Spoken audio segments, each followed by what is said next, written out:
Fantastic. I'm recording Excellent. now. Okay, so yeah. Interesting stuff we said just before I hit that button. It's just such a shame people weren't here to hear that. It's probably the best bit. It's always the way.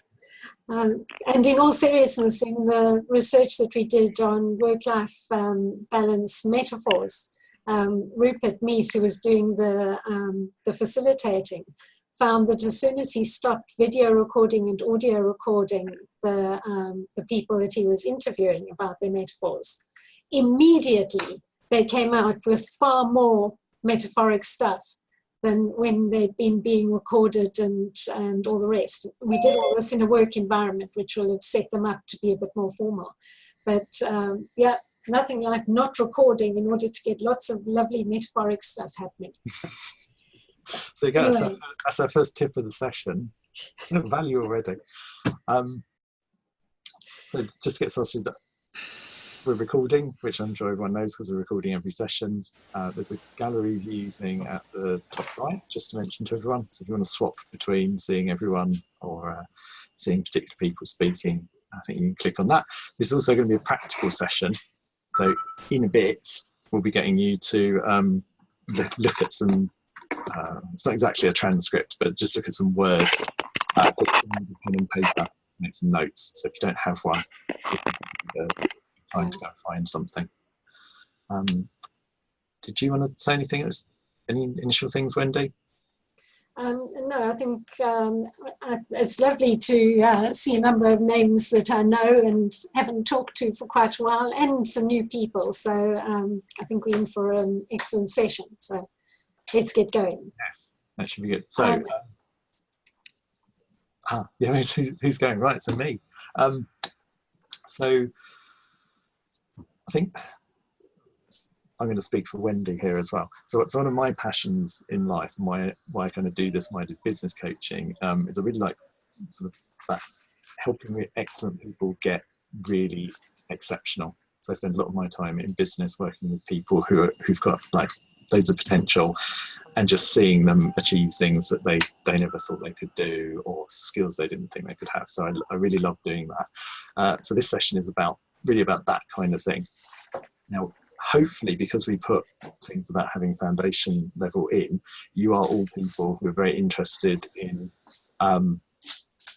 developing your skills, which means that I'm going to give you a quote. And we talked a little bit about whether we should use this quote because it's a bit cheeky, but given we think you are all interested in expanding your skills, I'll get away with it. So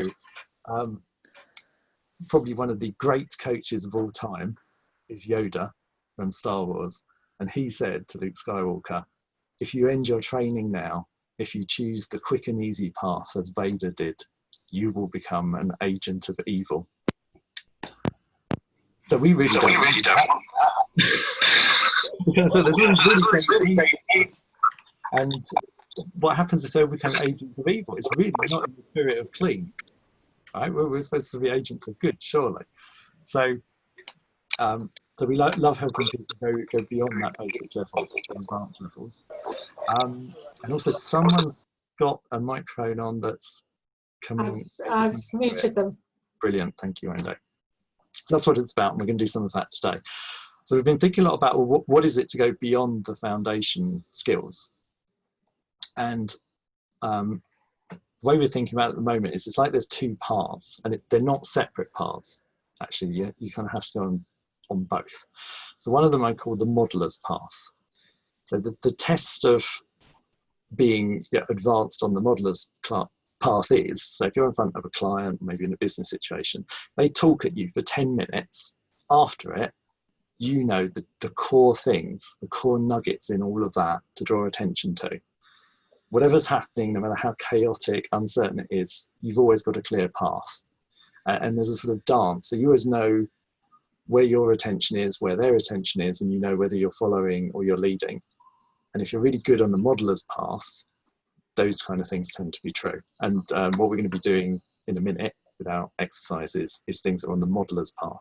It's more about what you can spot and what you do with it in terms of what the client's saying or doing.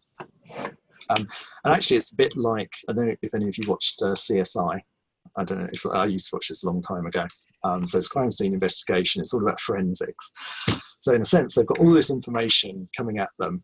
And then Grissom, who's like the lead forensics guy, he'd see this little bug somewhere. And he'd go, that bug. That means that they were actually murdered 50 miles away and the murder was 12 hours ago.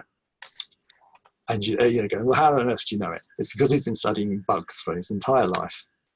And it's a fantastic example of, I think it's a David Grove thing, Wendy will know, and I'm going to get the quote wrong, but it's what must be true for what is true to be true.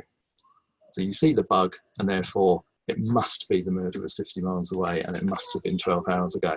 But the kind of exceptional skills and insight you have to know that when everyone else didn't even notice the bug, that's the kind of thing that we're after on the modeller's path.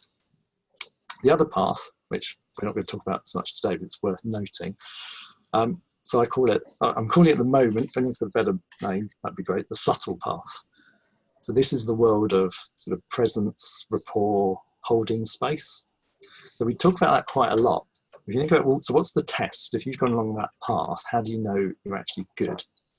So I think it's things like, if you're in a coaching session and someone starts describing something for them that's actually your worst fear, what happens? Can you stay clean in your questions? But not just in your questions, in your attention and in your body. Do you start getting caught up in the client's story or your own story? We talk about this a lot, talk about your own patterns. Do you really, really know what they are? Do you really know when they're being triggered? Do you really know how to respond when they are being triggered? And I certainly had this experience. It wasn't my worst fear. I was doing what looked like a fairly ordinary coaching session, and suddenly someone said, oh yeah, and of course then I was mugged at gunpoint.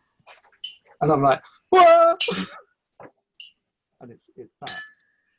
So on the subtle path, can you carry on holding the space? So we talk about these things, but what actually are the practical things that you do in order to progress at that? What are the practical exercises or practices you do to get to understand your patterns and your reaction, maybe to unprogram them? So we have done some things on this. We do a personas course that's about kind of understanding parts of yourself, and that's really useful for it. And I think I might have persuaded Wendy finally to dig out what's called the denial, self-deception and delusion course, which we used to run, which is actually about getting under the surface. All these things you tell yourself, they're just not true. Like, for example, Wendy and I usually tell ourselves that only take us an hour to get a running order together, and then we sing the self-delusion song to ourselves. Oh, we need to acknowledge sources here, because it's other Wendy who's just done the session, and her two work colleagues. Other Wendy, are you the same? Oh, we sing the DDD song all the time. Thank you. It's invaluable. Yeah. And it works beautifully. So as the one person is saying, well, it should only take us an hour to put this running order together, the other one nods approvingly and agreeingly and just goes, dee, dee, dee, dee, dee. And we both smile and we both know that it's not going to take an hour, and we carry on from there. So it just puts that little break into the self-delusion that helps one to consciously notice the rubbish that one's talking to oneself and anyone else who happens to be around. But it was Wendy and Annemiek and Micah who invented the DDD song. So we're very grateful. Yes. So this is an example on the subtle path. It's depressing when you start getting into this, how much you delude yourself.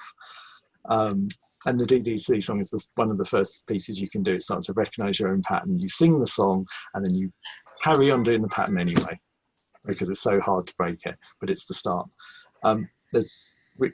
We think there's other things on here. I'm quite interested in developing more on this, but certainly if you've got outside clean things like meditation practices or grounding practices, these are the kind of things that really we're talking about on this path.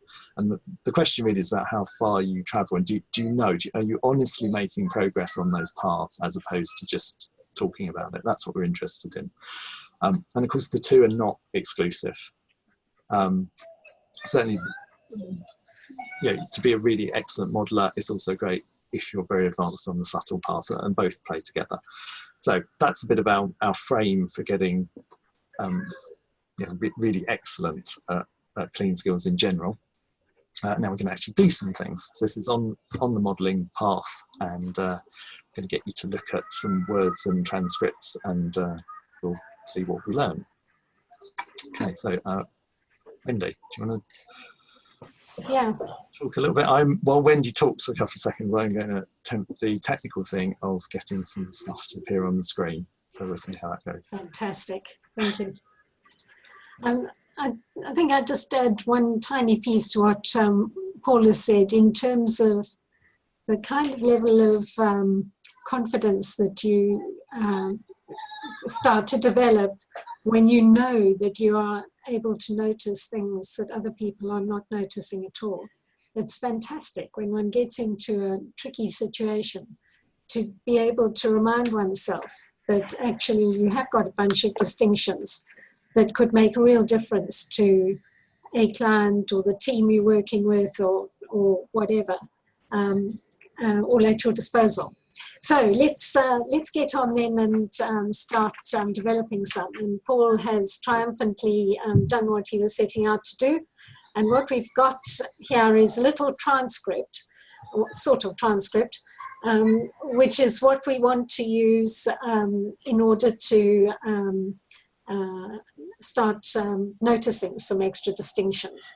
So what we suggest is, let's start off and not add in anything more advanced or anything, just warm up as a group, have everybody read through the transcript, and then notice what you notice. What is it that you think might be important to find out more about from this client? What question might you ask about whatever it is you think is very important? And then let's get a bit of feedback from people. Jackie's saying there's a lot of noise in the background. I heard some too. It seems to be quiet now. And just, I suppose, anyone who can mute themselves while we are talking, please do. And anyone who's got a headset they could use rather than not using a headset, please do. And let's see how we go. Okay, I'm going to keep quiet, probably give you 3-4 minutes. Your task is to read through the slide, have a think about what seems to you to be important, have a think about what you might ask about that. So this is just a sort of first pass. It's not expecting you to have done huge analysis of the whole lot. Okay, have a read.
Okay, how's everyone doing?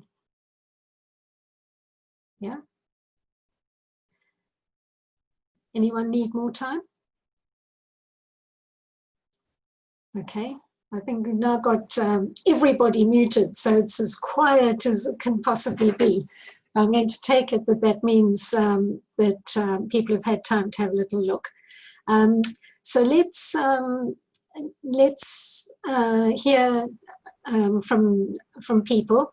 And, you know, it may be that you're thinking of perhaps asking something about, let's say, in the last paragraph, we've got, it starts to develop in spite of myself. And develop is a verb.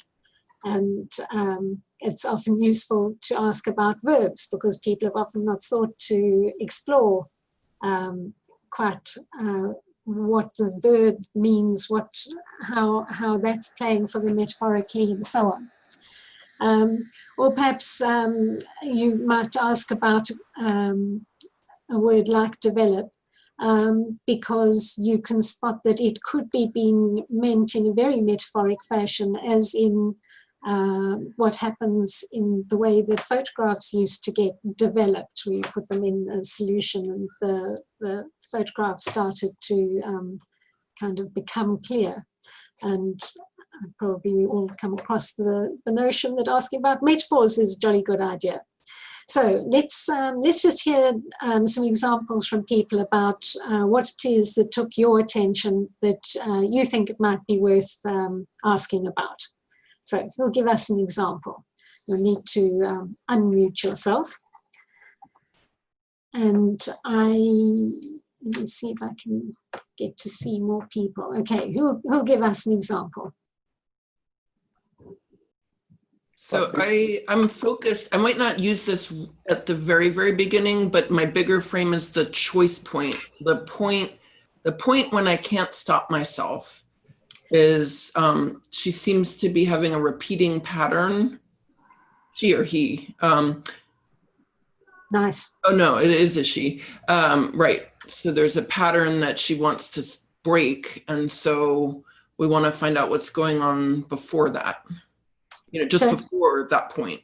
Okay, great. So that's clearly going to have relevance. If the person can spot that they're heading for that point, and at that point they have no choice, then getting it so that they know more about what happens just before that is surely going to have the potential of giving them some choice over what happens next. So definitely going to be a good one. Would you like to suggest a question you might ask about that?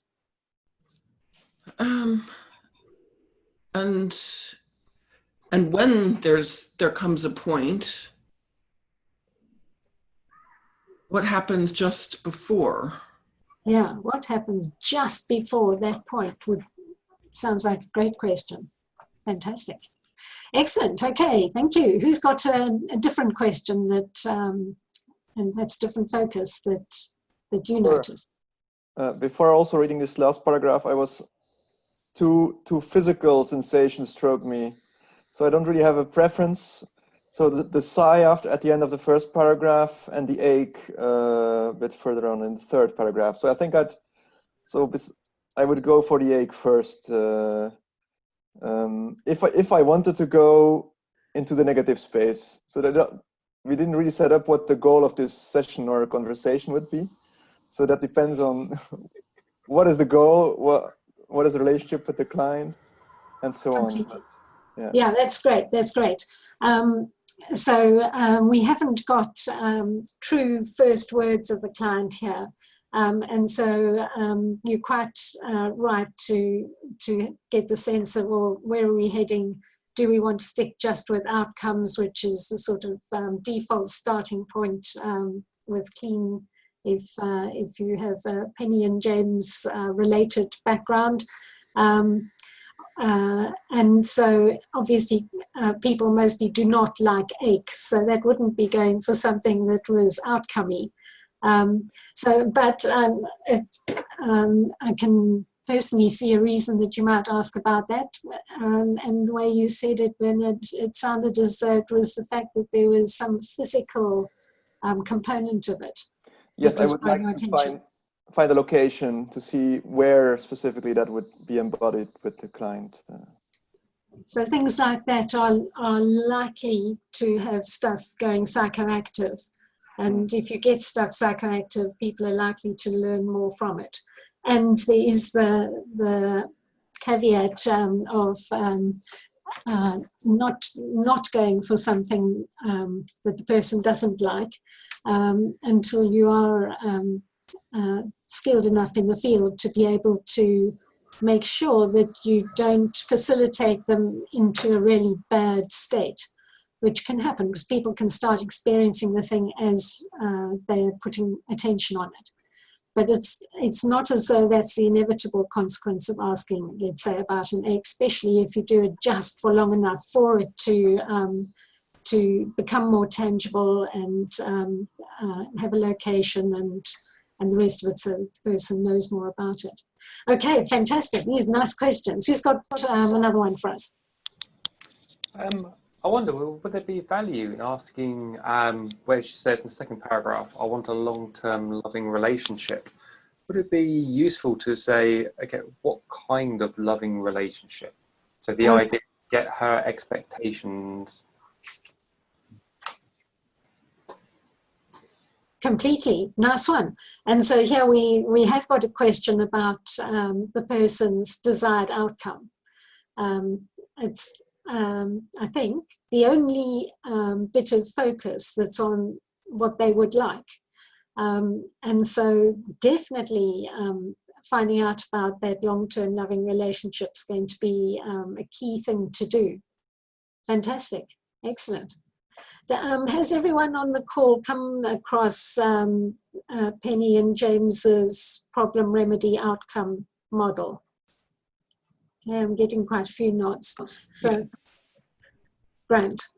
That would be, a place that one would be paying attention when one started a piece of work, and of course, as you went through the piece of work, to monitor where the person's attention was and choose whether to whistle them back from a problemy bit of landscape to their outcome. Would it be worth our while doing, showing the slide where we've analysed problem remedy outcome, Paul, or do we ask people for another question or two, or do we just move on because everyone's absolutely on the ball with this? Well, I think everyone's on the ball. But it's probably worth showing the slide. So part of what we're doing here is asking you, since what do you notice? So what's kind of catching your attention? There's an interesting question behind that about how come it catches your attention? What is it about you? But we'll come back to that. So something's catching your attention, and then that's causing you to think of a question. So PRO is the one you would learn in basic training. As Wendy says, you've got the Penny and James background, so we're looking for problems, remedies, and outcomes. So it's interesting just to see how many you might notice in this. So we had a go. This is a slightly imperfect science, because you can have debates, I think, occasionally about what exactly is the problem, remedy, and outcome. So this is just our go. But it's just interesting to just see it marked up. So we're not going to dig into it. There's just this sense that you can see the text, and actually some of it's outcomey. So what I want is a long-term loving relationship, is outcomey. We've actually got a lot of problems going on here. We've got destroying it each time. Each time I'm a little way into the relationship, I destroyed it and hurt the other problem. The other person badly. Hurting problems. Is this like some kind of myth? Or maybe it's an outcome. But the point is, as they're speaking, are you able to notice which bits are problemy, which bits are remedy, which bits are outcome? Okay, and that's what we're trying to develop, this ability to notice. So what and this comes up a lot, so we're going to do some more examples on some specific things. I pulled one of the flips from our training to explain this. The idea that we're getting at here when we say modeler's mind, and this is it starts with a much more thinking approach that you kind of it's like an analytical approach, but the idea is we're going to try and do the analysis, and we'll do it very slowly, learn to do it until the point it becomes just intuitive. We're just kind of just noticing, and we can do it live on people talking. And the idea is that there's some speech coming from your client generally. You have some way that you're starting to notice distinctions. So the problems jump out and the remedies jump out. So this is our little figure down the bottom. And we've got a few examples of some of the distinctions, and there's quite a lot you might notice. When you notice it, the model that we've got that works across all of them is there's some musing. So, well, what does that actually mean? What's inferred from that? What logic must be? That's coming from some kind of strategy, such as, actually, I'm going to explore this with time, or we're going to try and develop the outcome from the problem with the PRO. And through those two things, you'll end up with a question. And actually, for each of these things, for something like a problem, there's a set of musing you can do, set of questions you can ask yourself about what that means, how that works. There's a set of strategy you can use with problems, and then that informs the next question. So this model kind of so what and like I say, the way to learn it is you sort of add a new distinction by sort of looking at transcripts, doing it probably a bit painfully, doing a bit of the questioning, a bit painfully, and repeat and repeat and repeat and repeat, and it kind of goes in the muscle or the body or the mind somehow, and then you're doing it live as people talk. So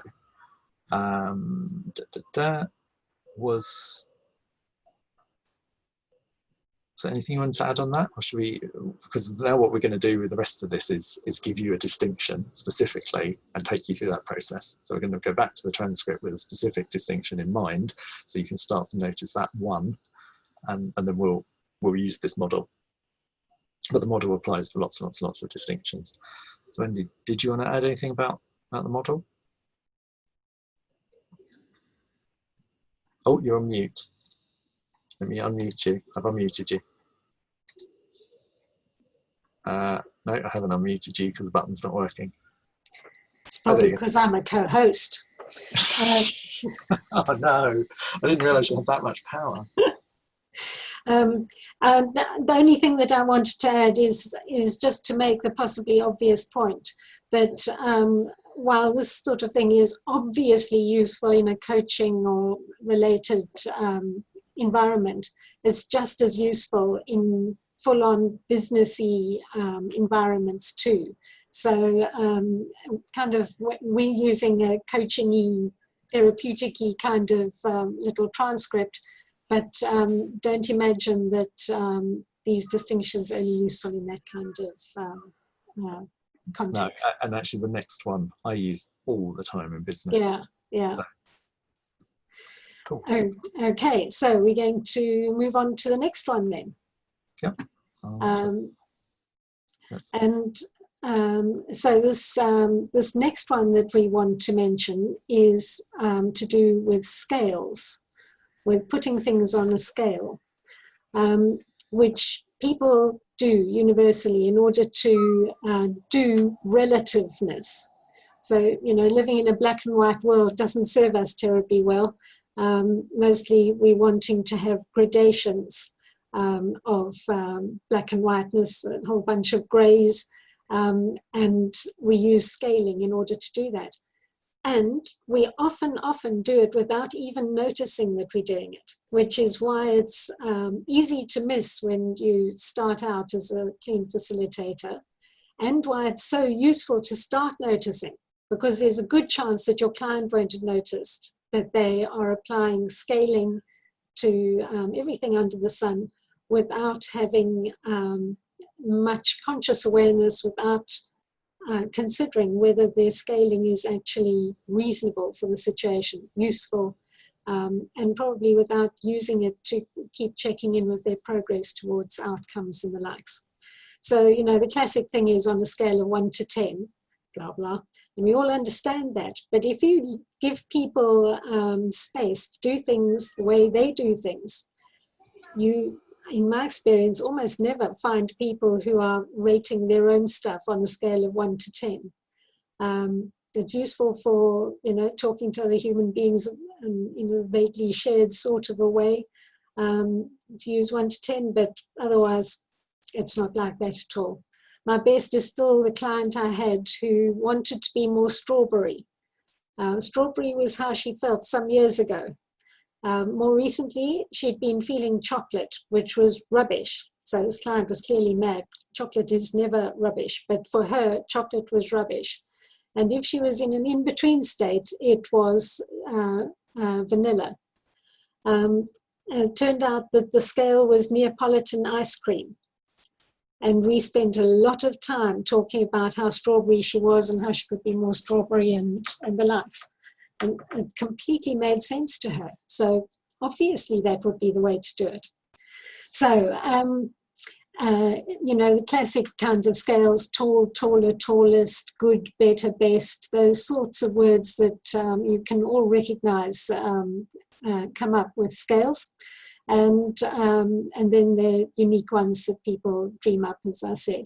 So what we want to do now is take a little look through the transcript and see how many scaling words you can spot.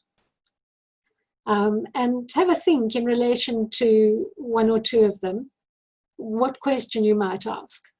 So you can often be completely clean when asking about scaling issues, and sometimes you need to be clean-ish. So kind of clean-ish in the sense of you're introducing very little of your own stuff, and what you are introducing is either universally true for people or it's completely to be expected by the client in the context in which you are having the conversation. So we're giving you some wriggle room to step slightly out of classic clean that you would find on a list of David Grove questions, should you need to. But start by aiming to stay classically clean. Okay, so keep quiet for probably 2-3 minutes so you can have a look through. Off you go.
How are you doing? Okay to get going on scaling examples? Yeah, looks like it. Okay, so who's got one that you can offer us? Hi, me again. I was, I found several, but the one that was most interesting was the counting blessings. So the more she tried to count the blessings, the more intense the ache became. So she's already stated there's a relationship between the two. So it would be a question around something like what kind of relationship between, or it could be where could that relationship between the blessings and the ache come from? Okay, so this is taking things up yet another level, because we've got the ache getting more intense, and the more try to get rid of it. And you're now going up a level to look at relationship between such things. So I think we've got a couple of scales plus a relationship between them in what you're offering. Sounds like killing about 3 birds with 1 stone. I'm not sure it would work out quite like that, facilitating, but nice to be able to notice that there clearly is a relationship, and that's going to be something that is probably going to be worth asking about. And I'll just say it now because time's marching on. Don't know if we get back to it. But basically, what you put your finger on is something that is a pattern for this person. And in the more this, the more that. And it's the more this happens, the more this other thing I don't like happens. Which is a pattern that goes through this piece. So, okay, nice one. Let's find out if someone else has spotted something else that relates to scaling. So, and Wendy, just let me add, what you've got there is it's a relationship between 2 scales.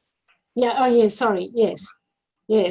So you've got the more I try, so that's a scale of how much. So you kind of know you've got scale if you can ask a sort of how much question, at least in your head. So like how much more and how much has she tried? That when we say musing questions, these are questions for inside your head, so they don't have to be clean. And then you go, well, when it gets a bit more, is that a lot more? So there's 2 scales going on here that are related, and that's the scale bit. Nicely said, yeah. Wendy, a question. It's not quite clear to me as an answer to your question, do you want an example of a clean question about 1 scale, or would you rather have words that we think are an example of a scale? Well, I'd take either, but if you could suggest a word and a question you might ask about it, that would probably be the very best. Yeah, because we're kind of getting you in the pattern of that model I showed earlier, and the pattern is to notice something. I notice the scale, to have a question about it in your head. Yeah. So in my head, I have like inflicting and destroying sound like 2 places on 1 scale, the way that in my musing. So one question could be how those 2 relate to each other, or what's the difference between inflicting and destroying? Okay, so something that goes about testing out whether they are actually on the same scale for that person would be where you were heading, I suppose. Exactly. Yeah. And it's good to notice that, one can do there could be a relationship between these ones. I wonder if they fit on the same scale. And to notice that it is a wondering and not a certainty. Because people can do such extraordinarily varied things in the way that they do scaling, well, in the way they do everything, as you'll know. But I think that's fine. If the logic of what they've said suggests that those 2 might be on the same scale, then starting out and asking about relationship question would help confirm that you might be going along the right lines, or that you definitely aren't. And either way, that will move things on. Interesting, nice. Who's got one more? I might try this. It's the long-term loving relationship senses. There could be also short-term, middle-term. And she said a little bit on, she mentioned something about being a little way. So there's 2 bits of scaling to do with her concepts of relationship. Nice. Have you got a thought about what question you might ask, Michael? Unfortunately, not at the moment. Okay, anyone else got a question that they can think of that they might ask that had something to do with the scale of relationships and a little way, or just a little way, and long term? Or about either one of those two? What kind of little way? Yeah. That would get them thinking, start getting some more information about it. And you could do the same, of course, for long term. I think this is where you might also want to get cleanish and ask, and how long term is that long term, or something of that sort, to specifically get them paying attention to the length or intensity, or however they're doing their notion of long and long term and otherwise. I think that's the one I wanted to ask, actually. How long term? Is that long term? Yeah, exactly. That. Thanks. And I think this gets us, so I was going to say to Wendy, this gets us into, I think we said earlier, when I said how you know you're far along this path, it's can you precisely direct attention? So while we're asking the questions here, just have a notice about whether you think the question lands on the scale as opposed to near it. So I think if you ask a question like, what kind of long-term loving relationship, you're near the scale, but you're not landing the question on the scale. If you ask how long, or even what kind of long in that long-term loving relationship, if you want to say strictly clean, you're much more landing it on the scale. So this is about getting, now you've noticed the scale, you've thought about why it's important in the context, because we're deliberately not giving you a context here, so we can just explore everything. But you go, yes, that is important in the context. Now can I land the question? So try and place the attention there with the right question about the right thing. And the next piece is going to be, and what did the client actually answer? Because they may have, did they answer about the scale or not? So I just thought I'd put it out because we've got a couple. Wendy's question was much more designed to land it precisely on the scale. Can I try one, please, Paul? Yeah, of course. So in relation to a little way into a relationship, could I say, and does a little way have a size or a shape?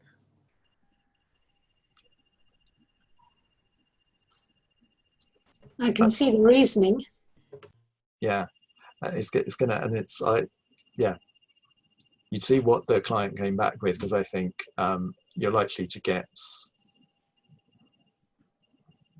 you might get like a different metaphorical representation, and like in the context of other things you find a scale, like it's a small thing versus a bigger thing in the metaphor landscape. So, but certainly it's the size question is asking a kind of something that implies a length of scale. Yeah, I think it's the thing about size or shape kind of has a tendency to make one think of an object, where just a little way for many people I think would be length related rather than object related, so kind of time elapsing related. So I think there'll be some clients for whom it'll work a treat, and the more the client has done a fair amount of clean stuff, the more likely they'll be able to work with that question. I think it would be easier for the average client to answer, when you've been just a little way in, how much of a little way in is that little way in, or what, how long is that little way, something like that's probably a bit even easier ask. But nice thinking. I do like the logic of, I can see how you could come up with that question. Nice.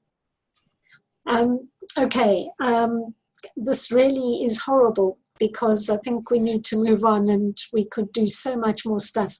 If there's one thing you take from this call, give yourself an instruction, give 1 or 2 neurons to notice scales, because they repay you so much. It's almost impossible not to use scaling in practically every utterance. And if you're doing it right now, you'll have noticed how many I've just put into my last sentence or two, and not deliberately, just because that's what happens. Yeah, and the business context as well, we mentioned it. Oh, yes, good. All the time, because particularly in business goals. I'll do the anecdote. So I was this was secondhand. I watched another team do this. I was in a department, the technical teams have been told by their business, we want real-time reporting, and real-time to technical people is like millisecond. So they went off to work out, on an existing system, there were reports already. So how can we make these reports like come in within milliseconds and things? 3 months later, of a team thinking about this, they said, this is going to be astronomically expensive. There's another scale for you. But what we think is we could probably do something fairly quick, and you get it, say, maybe like 4 times a day. And the business went, that'd be fantastic. They said, because what they meant by real time was about when we needed it. Like, we need it about here. Could we have it within the next hour or so, is what they meant. So the scales were just millisecond to hours. And just because no one said, real time, how long is real time? They didn't have to be clean.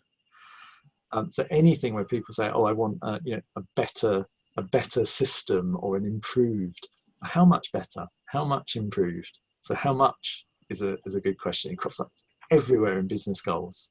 So yeah, if you're in that context, just go and look at whatever you're doing now for scales and try and nail a few precise levels in them.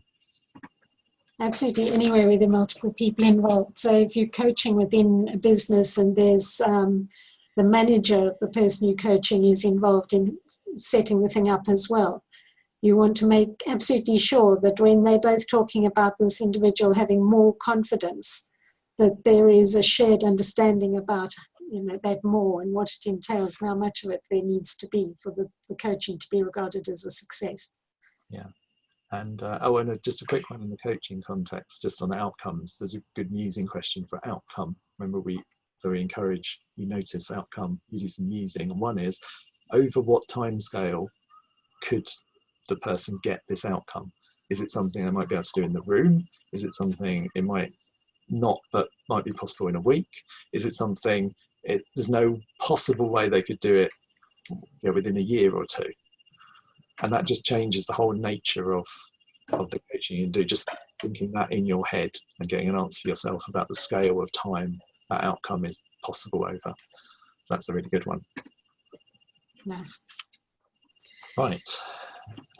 We've got what do you want to do? Because we're quite tight on time now. Yeah, we are. Shall we do a nanosecond of the scales that we noticed? That's our little markup. Oh, you haven't marked more, Wendy. That's appalling. Yeah. There's more. We've marked these up, and there's more. There's another more on that line as well. Oh no, yeah, that's the one we said earlier about the 2 Yeah. scales. So even if you're highly trained, you miss them. But we've marked a few up. Yes, that would have been a better frame to put on it. We've marked a few up. Okay, so shall we move on? Yeah, what do we want to do? We've got 5 minutes, haven't we? I think let's talk very fast and mention cause effect. Yeah.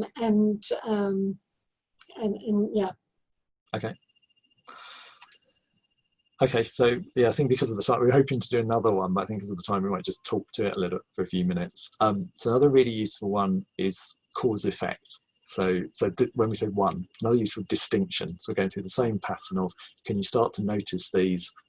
Then you ask some questions in your head. Then that informs the strategy, and you answer a question.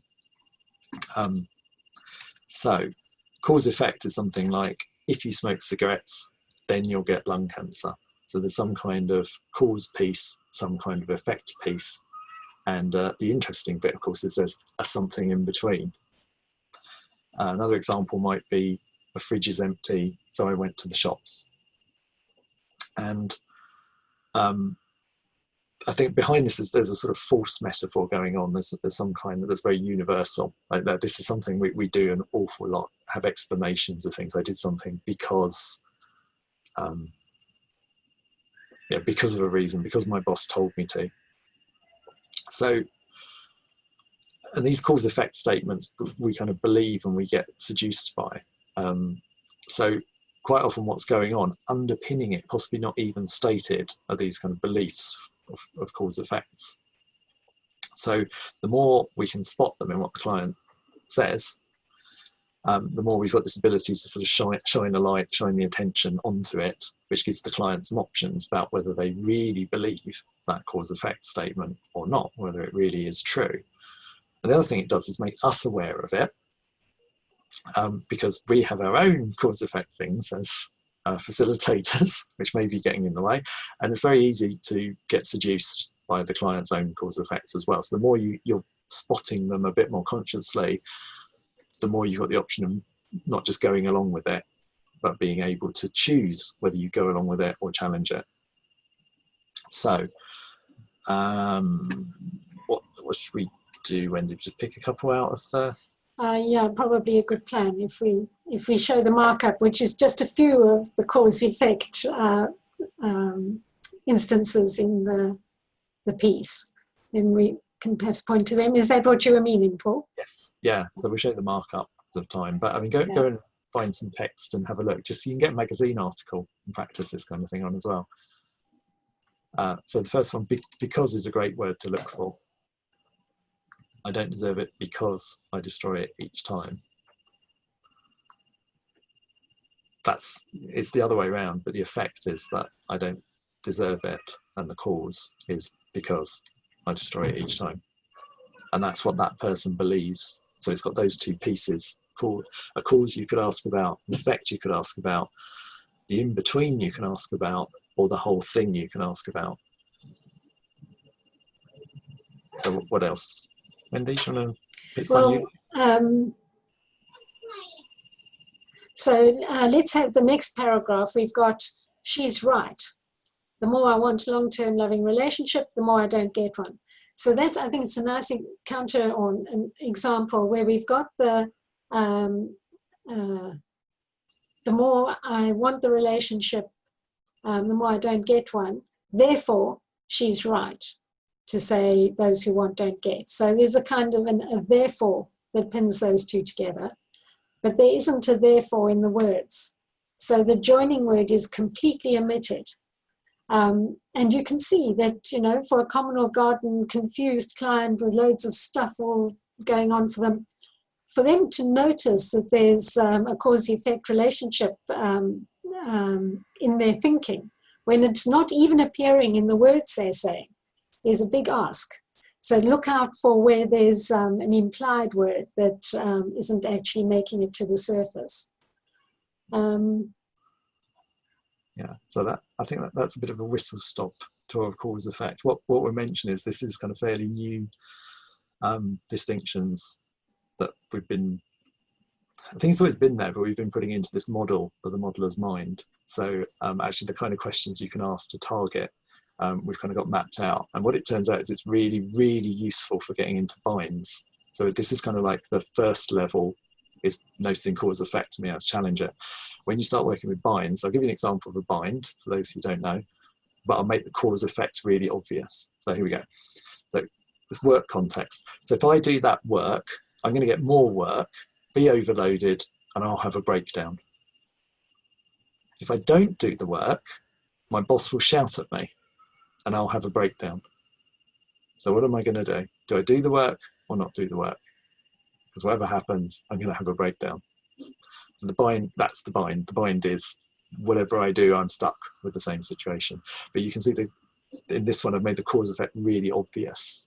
But binds usually can be analysed through this cause effect lens. So then you start to see the chains of if this, then that, if this, then that, if this, then that, kind of looping together in this inevitable horror. And by doing the modelling through cause effect, you can find, well, where's the link in the chain? So tiny bit on what binds are for those who are interested, because we can do a ton on that. And for anyone who's done binds before, if you start to notice the cause effect links, it's really, really helpful for modelling them out. Wendy's in the chat said, is it a good plan to draw diagrams? If you've got binds, especially drawing yourself as facilitator, a diagram of what you reckon is going on for the person can be invaluable. But it's true in any piece of work that diagramming it out gives you new insights, and it is perfect for noticing cause effect, because you can do arrows to show which way it goes, or show that there's something that goes both ways, and that sort of thing. Yeah, So Wendy said in your head, I'd say actually on a piece of paper. One of the things that you can always, if you've got transcripts, you can always try drawing it after a client session. I mean, when we do our binds training, I mean binds is like 3 days of training because there's a load to it. We actually get people to draw these kind of diagrams just because it gets you much more familiar with how to do it. So sometimes then you get a sense in your head, and sometimes you, even for real, want to just go and draw it to get your head around what's happening for the client and what would be most useful to draw their attention to. So yeah, absolutely, diagrams are great. Okay, we really do need to bring it to a close. I wanted to acknowledge in the chat earlier someone, and I haven't got it in front of me right now, so I can't say who it was, but someone making a very good point that asking, and how do you know, can be a fantastic question to draw people's attention to any of these scaling things or cause-effecty things sometimes as well, so that they can choose. You're not saying to them they can't keep believing what they're believing, but you're giving them a chance to consider whether they actually do want to keep believing what they're believing, or whether they want to reevaluate it. So Paul, shall we read through the little list of other things we've noticed as... So just for everyone who wants to, sort of encouraging you to that there's a lot more to learn about in this kind of model. So in terms of distinctions, which are the things here, I think on here we have other kinds of distinctions you might notice are, so someone mentioned the points, there's thresholds. So when is something different on one side and the other? We've got personas, which are when the client is as if they were more than one person, or they had parts. We've got examples here with the I and myself in here, which was, I've lost it. Okay, they're all the way through, but basically there could be an I that destroys, another I that wants, another I that doesn't deserve, another one that decides things aren't okay. And then there's, right at the end, there's the relationship starts to develop in spite of myself, when I can't stop myself. So there's possibly an I and a separate myself.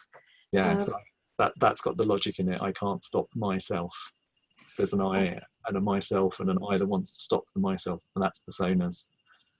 Very useful to draw people's attention to when they're stuck in their view of a situation. Make them aware that there are other perspectives available. Yeah, we call patterns. I mean, people tend to know patterns, but things like the more I do this, the more I do that. Called earlier, so that's examples of patterns. Self-sabotage, big pattern in this piece. Yeah, there's a really good one around resources, because we talk about that a lot. Are we good at spotting them? With counting my blessings. The blessings are very likely to be resources, and counting's got a number. So how many blessings do they have, and what kind of blessings? If you want to go on a resource tack, that will be a really interesting one to kind of go and find out what resources they actually have before we go into outcomes and problems. So that's resources are one you know, but how good, challenge yourself. How good do you think you are actually picking them out and developing them for the client, if that seems like the right thing to do. We've got other things like contexts. So in different circumstances are things true. Someone pointed out the non-verbals, so that's another distinction you can make. Meta comments. Up at the top, that, but this isn't okay. What I want, but this isn't okay. I don't deserve it because that, but this isn't okay is like a comment outside of the process to the facilitator. And clients imagine those have nothing to do with piece of work, but actually most of the time, turns out they have an absolutely integral relationship with the piece of work. So fantastic to not just delete them as being irrelevant, but to notice them, use them when it's necessary. And we're just kind of like giving you the list. And really the thing is with all of these, it can run through this kind of pattern. Once you just pick one, like we've given you a massive list, but don't try and do them all. You pick one or two you think might be useful, practice noticing, practice the questions in your head. Yeah, and for a lot of them, we've worked out good sets of questions for each of these. Then use that to inform a strategy. Like say the blessings, it's a resource. You just think about, is that going to be useful in this context? If it is, your strategy is, next 5 questions, I'm going to find out how many blessings, what each one is, develop them all. That informs your next 5, 10 questions, unless anything takes you off. And you can do that with all of these. Patterns have that structure, context has that structure. So this just gives you the model for just keep developing to on this kind of path. And yeah, I guess you've seen from the markup, as I think 180 words, something like that. It might be the first few things out of a client's mouth, and the richness of information, if you start noticing these distinctions, is kind of quite incredible. So I think, Wendy, last thing to ask. We obviously, a lot of this Wendy's got training, and we do a lot of the training together, sort of on binds, personas, and the advanced modules. So if you want to do more stuff, because there's days of it, drop an email in the chat. It's probably the best thing. And Wendy, are we discounting for people? Yeah, definitely. The people that are on this call are so on the ball. We want them to come along. So a 20% discount if you'd like to come to some of the or all of the advanced training. The amount you book in one go will get a 20% discount. We haven't got dates on the website at the moment because I'm waiting for Paul to sort his life out so that we can work out what dates we can do. The stuff is largely my clients to work out now, so they know when they want me. Is there a cause-effect relationship there? Yeah, well spotted. Good. A lot of the stuff has its basis in things that Penny and James have developed originally for the developing group, which you might have heard them talking about in their original thing. So with them, Clean Change Company has delivered advanced trainings for a long time. And now Paul and I are aiming to revamp the material, get it more practical, get it more put into a shape to make the learning that much easier. So there's a lot to be got from it. I know I say it, we shouldn't. But if you put your details in the chat, then we'll get back to you with, and you'd get your 20% discount, and maybe you could say if you wanted to be on the mailing list, because that will be a way of getting to know about dates without even needing to visit the website. I think we are way over. Apologies. Thank you everyone for staying with us, and thank you for excellent focuses that people have offered in their examples. Yeah, and I'm going to say, so even if you don't come on the training, hopefully go and notice some scales. Yeah, definitely. Questions about them. And the point of this was to actually give you some skills that we could in an hour that you'd actually go and use, because it's primarily, as I said at the start, what gives me a buzz is people becoming great at what they do. So hopefully you've got some actual tools to go and try, and if you do, let us know, because that's really cool. I'm going to take a second. I realized we didn't put a slide with our email addresses, so for people who are watching the recording, I'm just going to type our email addresses in, which I hope are still on the screen, so people can email us if they want to as well. But other than that, thank you very much, and hopefully we'll see you at other sessions or at some other point. Enjoy the rest of the day. Thank you. Thank you. Thank you, everyone. Go well. Thank you. Bye. Bye. Thank you. Bye-bye. Bye. Paul, will you save the chat? Yeah. Right. Just check I haven't put a typo in our emails as well. I couldn't see them. I wasn't sure where you were saving them. Yeah, and I'm going to start the video in a second. So we've definitely got the emails on the screen, haven't we? And then I'll stop the recorded. Okay, I haven't seen the emails. Can I check, is anyone who's on the call due to be in this room now? I think it's a break. I know it was when we started, but you never know. Someone else may have booked a session during the call, but it doesn't sound like it. So it's okay then. Oh, great.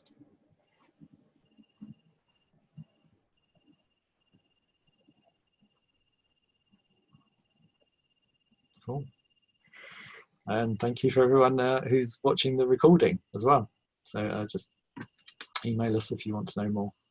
Great, thanks very much. Excellent, thank you. Have you stopped recording now? Oh, looks like I can.